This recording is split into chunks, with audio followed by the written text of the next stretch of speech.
EPFO के main office है, क्या वजह है कि आपको जंतर मंतर का भी रामलीला मैदान आज ईपीएफओ तक पहुंच गए? ईपीएफओ के ऑफिसेस को हमने पहले भी कई बार घेरा है। एक बार तो हमने ताले लगाने का भी आंदोलन किया है। पूरे हिंदुस्तान में आज ये आंदोलन चल रहा है। हम लोग दिल्ली में आए, दिल्ली में हमने छोटे स्केल पे आंदोलन रखा है क्योंकि यहाँ प्रशासनिक प्रॉब्लम होते हैं। बाकी देश भर में हज़ारों की संख्या में लोग, चाहे पुणे हो, मुंबई हो, नासिक हो, हर जगह, या केरला हो, तमिलनाडु हो, आंध्र प्रदेश हो, उत्तर प्रदेश हो, उत्तराखंड हो, बड़ी संख्या में हज़ारों की तादाद में लोग ईपीएफओ के ऑफिस को घेर रहे हैं। हमारा पैसा ईपीएफओ के पास है। जो सीबीटी, जो सेंट्रल बोर्ड ऑफ ट्रस्टीज़ है, ईपीएफओ उसका सचिव होता है और हमारे पेंशन फंड में तकरीबन 9 लाख करोड़ रुपए है। और केवल इतने पैसे ही नहीं, हर साल 1 लाख करोड़ रुपए उसमें अंशदान आता है और हर सालाना 1 लाख करोड़ का ब्याज आता है। अब इतना पैसा होने के बाद हमारी जो मांगे ब्याज के एक पोर्शन से कंप्लीट हो सकती है, वो भी ये नहीं करते हैं। और जो पॉलिटिशियंस है वो करना भी चाहे तो ये उनको बरगलाते हैं। तो इसलिए हम ईपीएफओ के सामने ये आंदोलन कर रहे हैं। आज जिस तरीके से आंदोलन कर रहे हैं, लग रहा है ईपीएफओ पे कुछ जरा सा भी असर पड़ेगा? क्योंकि पिछले 10 साल से लगातार आप प्रदर्शन कर रहे हैं। देखिए, असर तो पड़ेगा, आह का असर होता है, चाहे थोड़ी देर से हो, लेकिन असर ज़रूर होता है।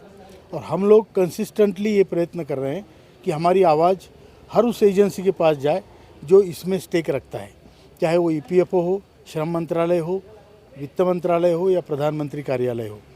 इनको हमारी बात हमको सुनानी ही पड़ेगी और इसके लिए ये कंसिस्टेंटली हम ये आंदोलन कर रहे हैं। कमांडर साहब, आप लोग जो है पार्लियामेंट से लेके जंतर मंतर, रामलीला मैदान से लड़ाई लड़ते लड़ते आज बीकामा पैलेस में कैसे आना हुआ? मतलब आज यहाँ क्या? हमारे आंदोलन के कई भाग हैं, कई हिस्से हैं। एक तो हम मास स्केल पे जैसे किया, हमने रामलीला ग्राउंड पे किया। फिर अनशन का प्रोग्राम हमने स्टेट वाइज जंतर मंतर पे किया। आज हम लोकली अपने अपने ईपीएफओ के ऑफिसेस पे लोग धरना दे रहे हैं और वहाँ जाके नारे लगा रहे, प्रदर्शन कर रहे हैं। तो ये पूरे भारत में हो रहा है, दिल्ली में ही नहीं हो रहा है। दिल्ली में तो छोटे स्केल पे है, लेकिन पूरे भारत में हज़ारों की तादाद में लोग हैं जो ये आंदोलन कर रहे हैं। और पूरे मतलब आसाम से लेके गुजरात तक, गुजरात में कम से कम 10 जगह पे आंदोलन चल रहा है। उत्तर प्रदेश में 10 से 12 जगह चल रहा है, उत्तराखंड में 2 जगह है, महाराष्ट्र में 10-15 जगह, हर जगह आंदोलन चल रहा है।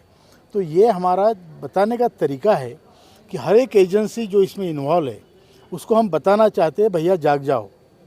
अब जैसे ईपीएफओ है, वो हमारा पैसा ईपीएफओ के पास है और पैसा छोटा मोटा नहीं है। 9 लाख करोड़ पेंशन फंड में है।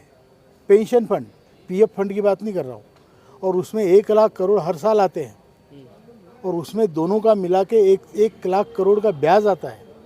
और हमारी जो मांग है ब्याज के एक छोटे पोर्शन से पूरी हो सकती है। सर, आपने कहा कि जो करोड़ों में है इतना पैसे जो है कि जो बड़ी रकम में जो पैसा है ईपीएफओ के पास, ये सुरक्षित है या नहीं है?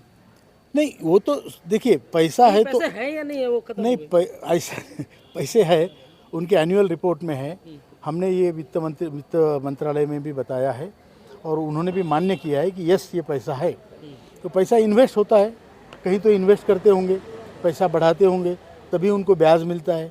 तकरीबन 1 लाख करोड़ रुपए का ब्याज हर साल आता है।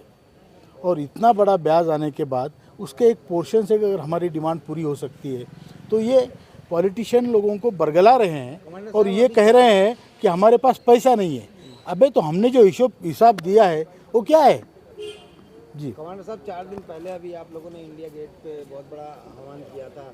देश के ईपीएस कर्मचारियों को संदेश भी आपने दिया था, अगर बीच में हमारी मांगें नहीं पूरी हुई, 30 तारीख से धरना प्रदर्शन जंतर मंतर भी चलेगी। इन 4 दिनों में किन किन लोगों से आप लोगों की बातचीत हुई, प्रशासन के लोगों से? प्रशासन के लोगों से बातचीत हमारी तो हमने लेटर पे ही होती है, वैसे मिलते भी है। आज ईपीएफओ को मिलेंगे और हमने 2 मंत्रियों से भेंट की, एक आदरणीय ज्योतिरादित्य सिंधिया जी और रामदास आठवले जी, उनसे भी मुलाकातें हुई है। कई मंत्रियों से फ़ोन पे भी बात हुई है।